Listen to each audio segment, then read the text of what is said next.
Okay. So I'm going to start with the first question, and maybe all the panel members, including the moderator, can answer, can say what they would think. How do we decide when to change a protocol, when it will really, and how to determine whether it'll be better? Well, easy question. We have a couple of hours to start. Well, I think that the need to change a protocol comes in with the technological development, meaning that usually it's the new CT scanner, the moment where you want to change a protocol. Then we have big technological waves that go beyond hardware, which we have witnessed. So the iterative reconstructions, the artificial intelligence-driven reconstructions. Those are variables that we have to test because we always move within the balance that includes radiation exposure, and we are quite low with, but increasing demand of image quality. We've heard about the variability in emphysema, coronary calcification. So as soon as we have the opportunity to improve our stability in CT numbers, and probably photon counting is given an extra boost on that, we should be challenging the current practice and see whether we have the opportunity to improve. How do we do that? With phantoms. Yeah, we have to test previously with phantoms and then check on phantom quality to get to the best visually acceptable images. That's my opinion. Well, by protocol, I also mean threshold. So let me have the other opinions. Let's go down the line. So Bruce, you're next. It's an interesting question. Of course, I'm one of the non-clinicians, maybe the only non-clinician up here, and my observation is that clinical protocols in the real world, at least in the U.S., are largely ignored. For example, chemotherapy protocols. NCCN guidelines, things like that. I don't want to say largely, maybe that's an exaggeration, but they're often ignored. There's often variation with those. So the question of when to update something that isn't being followed is an interesting one. So what's the point of updating something? It's, you know, the reality is that you're leading a curve to, you're ahead of the curve of, and maybe some leading organizations are going to follow it. I think the goal of, one of the goals of protocols is to have something to measure against for quality and outcomes. I'd say if there's a way to measure different organizations, different locales with respect to a protocol, then that's a good reason to change it, to make it easier to do those measurements. Next, Doctor.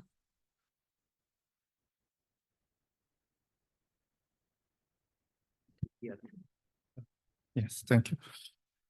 I totally agree with the Professor Silva's mentioned things, and AI and CT technique is advanced. We will be change the protocol, and the threshold of nodule and nodule, including solid or non-subsolid region, is a very difficult thing. So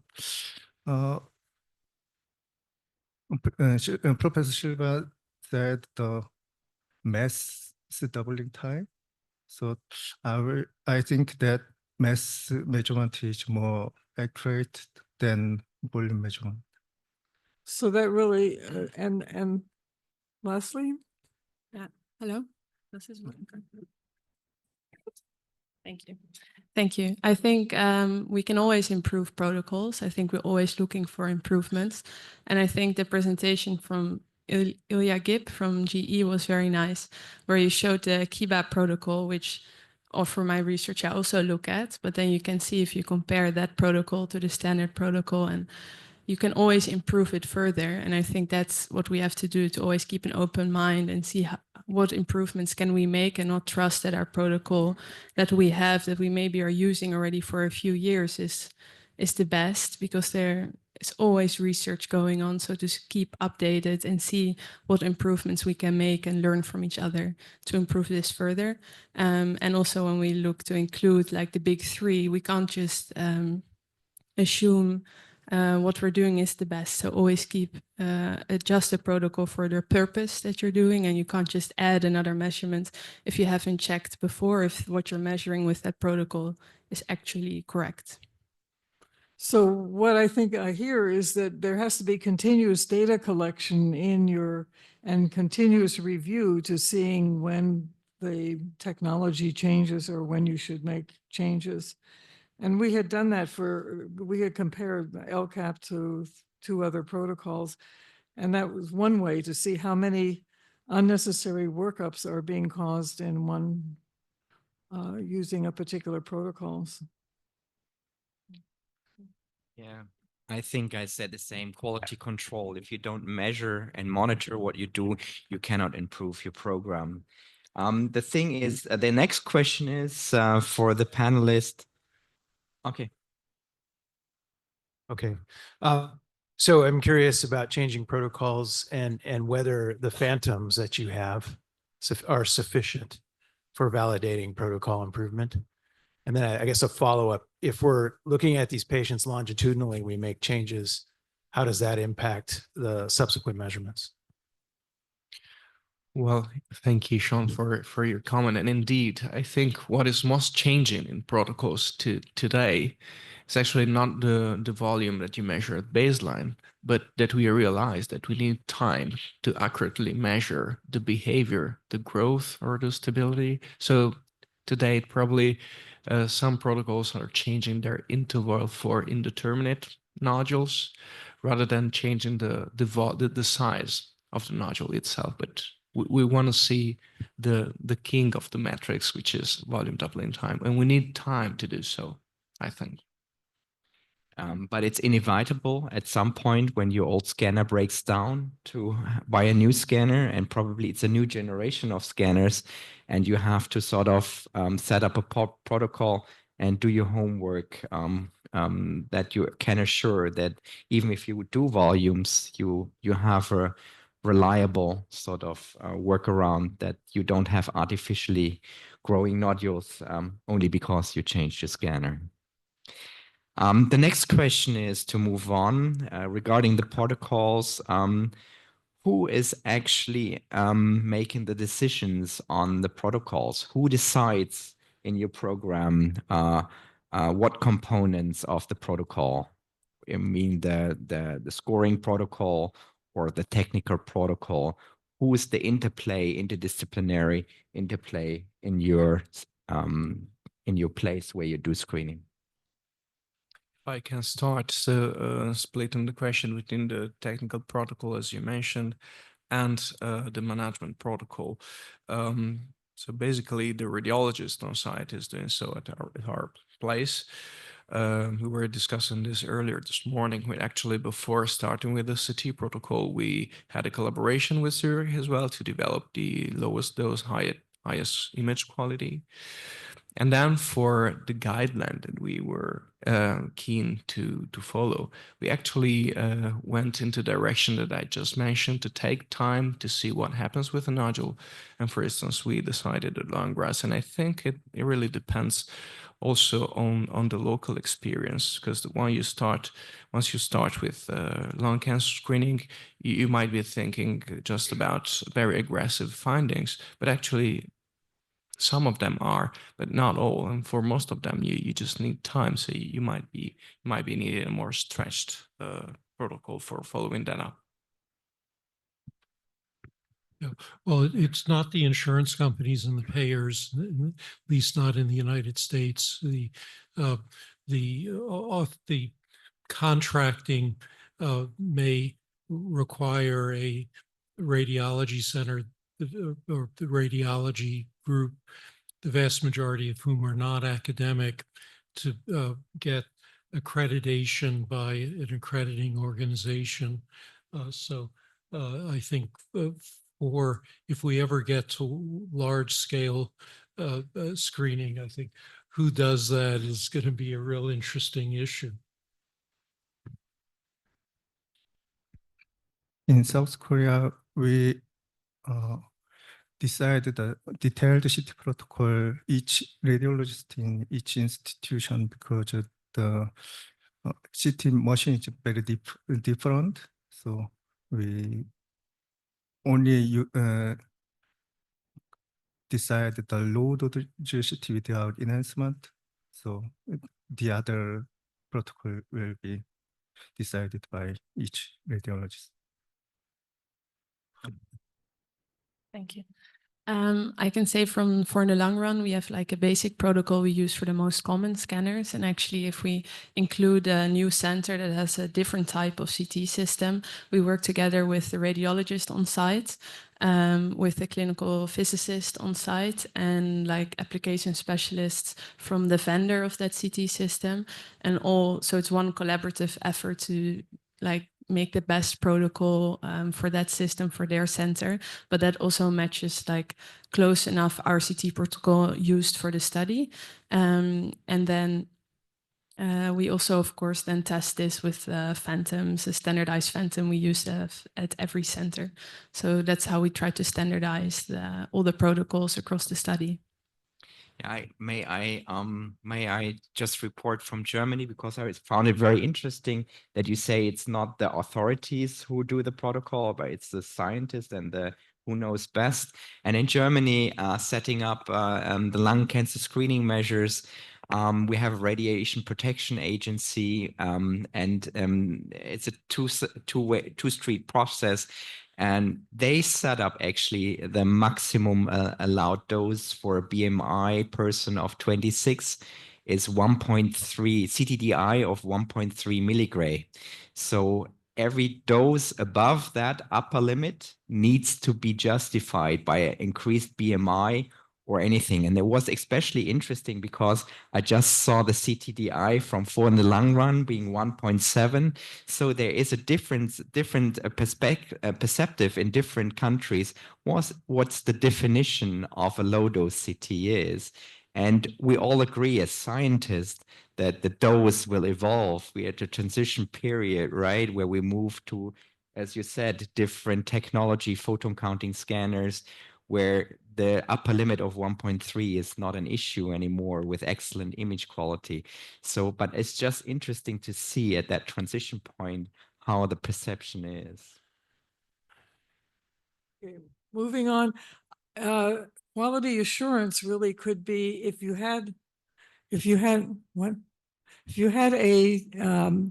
phantom that you embedded in the CT scanner, or you could even there are phantoms that you can place in the CT scanners, then you would get quality assurance on the measurements that you make, on the dose that you give. And so I wonder, I would say that you have to do screening with that kind of phantom. And I wondered what the opinions would be here. So that's a second extremely interesting approach. It's been explored. Actually, we do not have an in scanner phantom. No, nobody does. Yeah, But why know. not? Yeah, it's been a source of discussion in the literature for probably the last 15 years or even more probably. That would be so easy, wouldn't it? Right? Yeah, a bubble with water. And that's it. That would be. And particularly with AI, you need to have that information really in order to get the maximum benefit of the AI. Yeah, I'm really scratching my head. Why do we not have yet in the scanner? There's a comment, maybe from the floor. Just a quick one. Well, putting my industry hat for a second on, I think I should be very interested to know what the best protocols are. And I've heard it a couple of times being said, how can we push the boundaries, including better protocol, including different dose? But then taking that hat off, I think that unification for the consistency of the data across the scanners and across the sites, I think needs to be in place. And I'm just wondering, maybe for this discussion, so how do you see that unification and standardization, if you will, including quality assurance, to really make its way and become really kind of like what's the bare minimum and what's the gold standard, so that then we can train algorithms, use that data between more sites. I hope this makes sense. Yeah.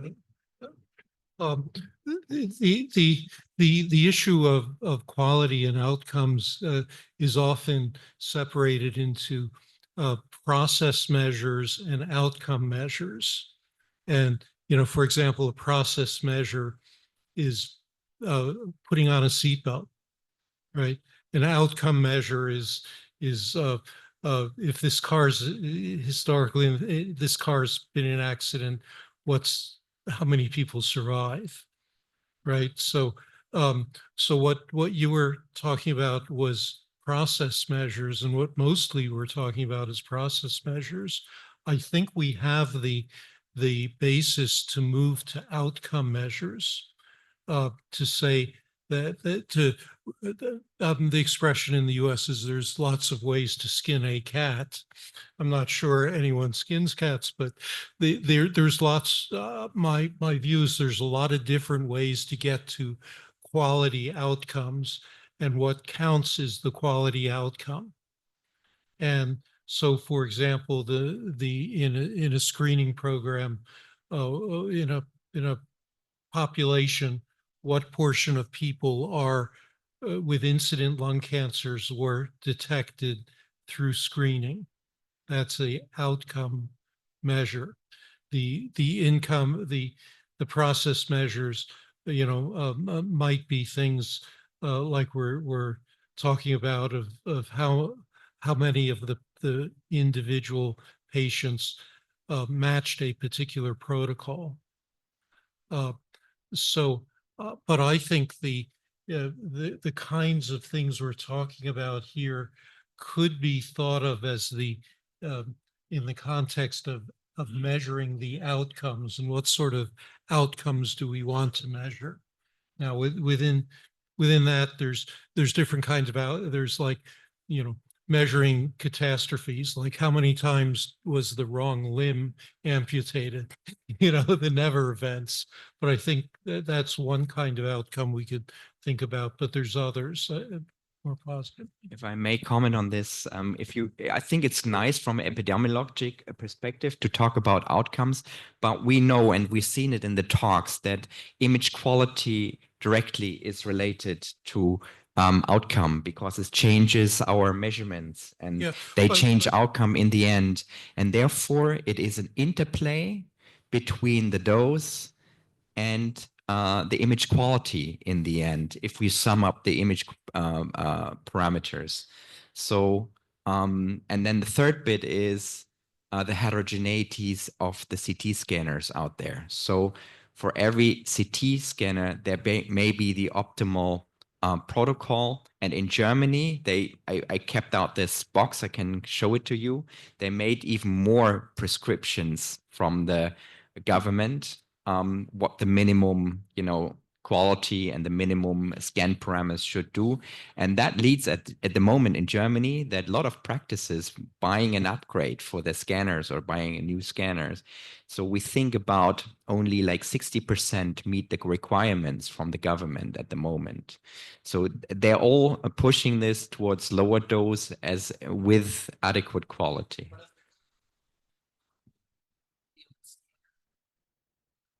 I doubt it, but Rowena's paper said really that it's an outcome measure of the diagnostic, the delay in the precision of the measurements, the consequent delay and the reduction in the prognosis. So we now have a relationship. So we should really develop that more. Yeah, I think that's the cornerstone for a epidemiological outcome, mortality rate, pretty black and white. So, but we heard David earlier. When you talk about a best protocol, you have to really first define what makes a protocol better. And you're sort of getting at it, I think, with the idea of which protocol is going to lead to the diagnosis the fastest. Now, that's certainly what you dream of happening, but there can be a lot of costs in that because, I'll get the fastest diagnosis if I get a CAT scan every other day on the patient so I can pick up the growth as soon as possible. So there's no exactly right answer. There has to be something sort of inherent in this about the efficiency as to how many things you have to do in order to get that, because clearly it's not, you want the protocol to get there fast, but you don't want it to do it at the cost of getting too many false positives or false this or that, so there's got to be this, protocols have to have an aspect of efficiency associated with them. And so you can think of measuring the efficiency of getting to a diagnosis as another perhaps quality metric of comparing protocols. Which protocol will get you to the answer with the fewest number of invasive procedures?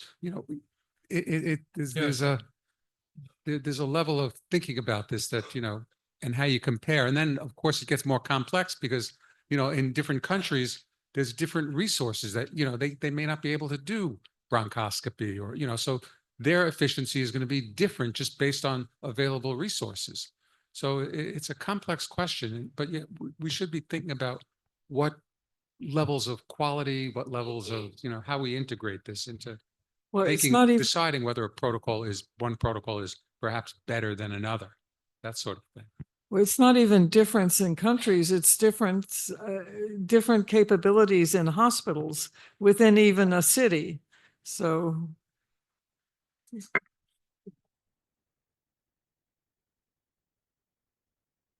Cool.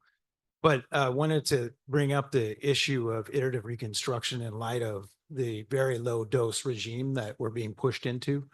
And given that the vendors, have very different IR algorithms for reconstruction, and consistency is extremely important through time. Does the panel have any thoughts or comments about integration of IR into protocols? And is everyone already doing that? In Germany, it's prescribed. Unfortunately, well, the authorities recommended you should do iterative reconstruction. What's in Italy? Yeah, we're also using iterative reconstruction. Like our National Thoracic Imaging Society suggested a standard protocol which includes iterative reconstruction with the alert of staying. You can have different strength, so not using the heavier strength for that. Yeah, it's a quite broad suggestion, but just to give the advice, not to go too far. In our nation, the low-dose CT is recommended the iterative reconstruction, but it's not mandatory. And some institutions also use the AI canal. So it may be helpful for improve image quality. Does it work? Yeah. Okay. In the Forne Lange study, I know we don't use iterative reconstruction. We just use filtered back projection. Also because of concerns of what it can do to nodule morphology and changes in the image with nodule measurements. I think there are also already a lot of studies that show change is minimal to nodule measurements. Others show there is a risk of change. So I think also depends if you really go lower in your dose, you really need it to suppress the noise. But at our level, we can see we do accurate measurements and we don't need it yet. But if you maybe in Germany, if you have even lower dose requirements, it is a necessity maybe. But that can also be interesting to compare. In America? I'd like I to see. get I'm so sorry. in America? So I would just suggest that we, among a group of us that do CT screenings, we get an in-table phantom and we do the next 100 patients and we compare, because in the end, with all the different scanners and all the different approaches, that's the only way to really come up with a common analysis. And if I may add onto your comment, Sean, technology is evolving. When I I could choose a vendor for the CT in the truck, and there were many vendors in 2020 who offered me even iterative plus AI reconstruction, and 1 to 2 millimeter nodules were vanished in that reconstruction. Now it's a lot better, right? And my question to the panel is, we talked about iterative. What about AI recon? Has it got a future? Will it improve, or is it still voodoo and not reliable? That's what I decided in 2020. So I have no direct experience with AI.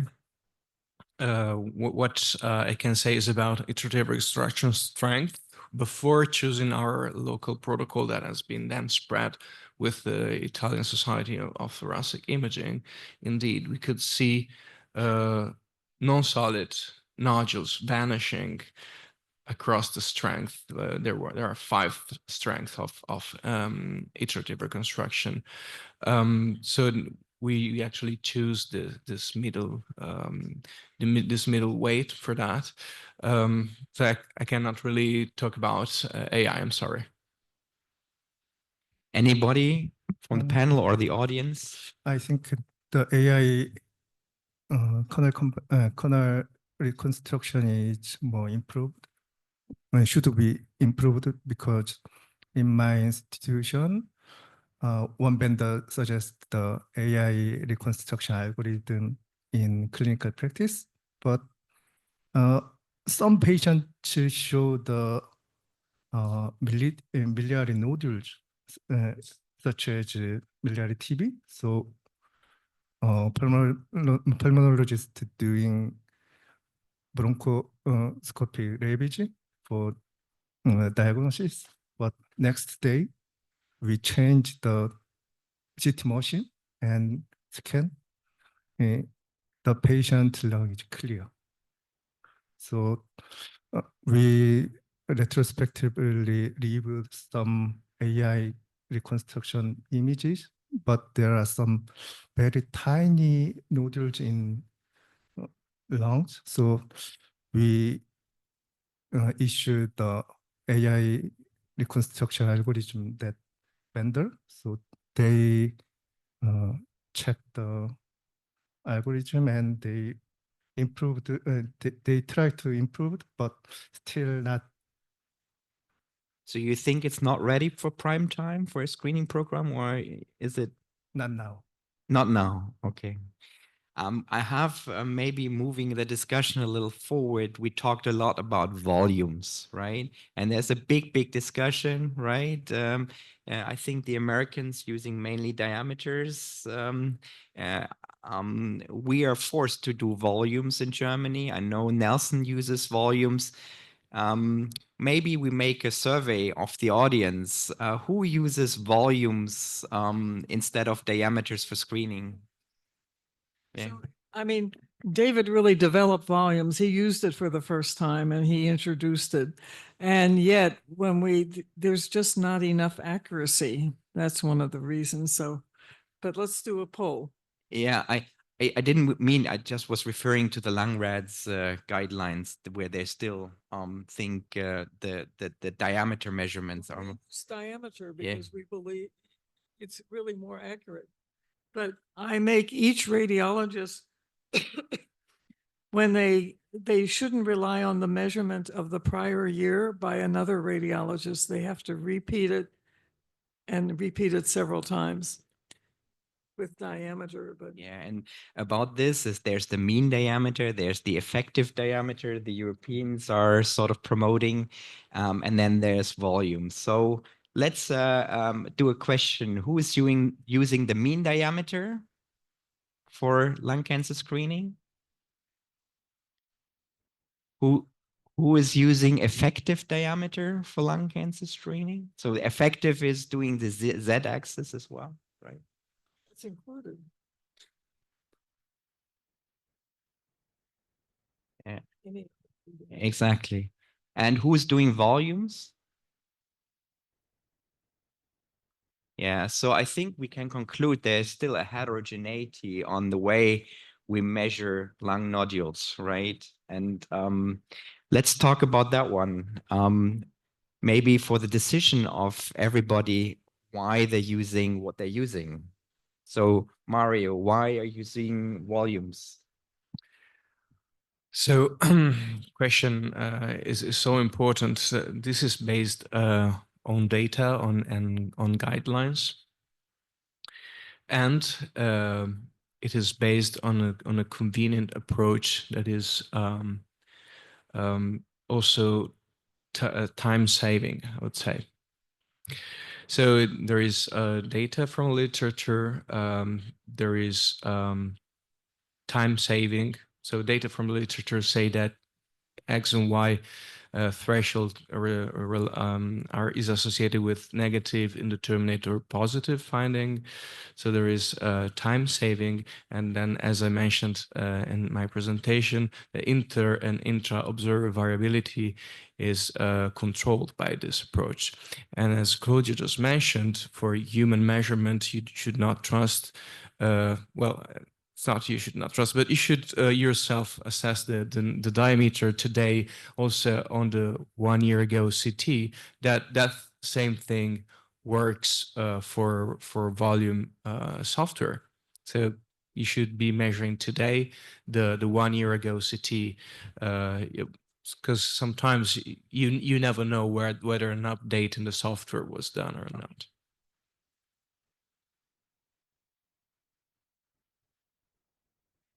Okay. All right, then we have to close the session. Thanks, everybody. Sorry? You have to trust the segmentation algorithms for the volume. And that's a big point, because if you don't do the mean diameter, there's always a software involved, because no one of the radiologists is doing volumes by hand. Or is there anybody in the room who's doing volumes manually? They're at work. It requires too much time. Exactly.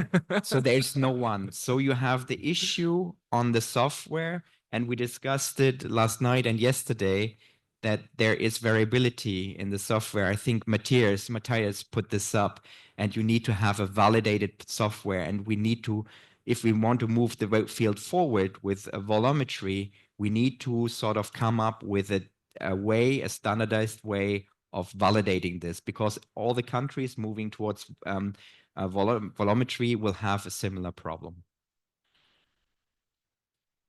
All right, Claudia, shall we call it a day? Yeah, you want to have the final words? No. All right. Thanks, everybody. Thanks for your participation. We're out for lunch and back in time.